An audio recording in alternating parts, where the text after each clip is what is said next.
டிஃப்ரென்சியேஷனில் 2 term இருந்ததுனாக்கா நம்ம வந்து UV மெத்தடில் டிஃப்ரென்ஷியேட் பண்ணுவோம். சப்போஸ் நமக்கு கொடுத்துருக்கிற கொஷினில் இந்த மாதிரி 3 டேர்ம்ஸ் இருக்குது அப்படின்னா அதை எப்படி வந்து டிஃப்ரென்ஷியேட் பண்ணுறது அப்படிங்கிறத பார்ப்போம். இப்போ இது first term, second term, third term. So நம்ம இப்போ டிஃப்ரென்ஷியேட் பண்ணும்போது ஃபஸ்ட்டு என்ன பண்ணணும்னா இந்த ரெண்டுத்தையுமே சேர்த்து யூன்னு எடுத்துக்கணும், இந்த டேர்மை வந்து வி அப்படின்னு எடுத்துக்கணும்.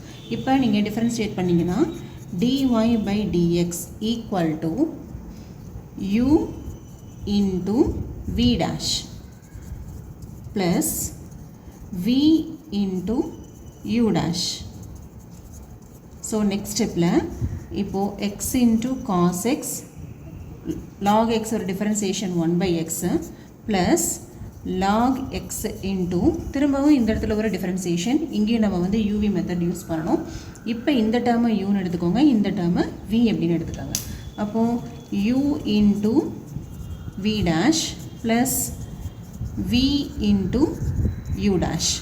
This is equal to cos x plus log x into cos x or differentiation minus sin x plus x or differentiation 1.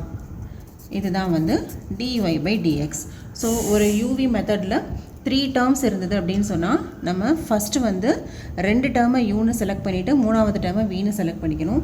திரும்பவும் நமக்கு வந்து அங்கே ஒரு யூவி மெத்தட் அப்ளை பண்ணி தான் ஃபைனலாக நமக்கு வந்து ஆன்சர் கிடைக்கும். தேங்க்யூ.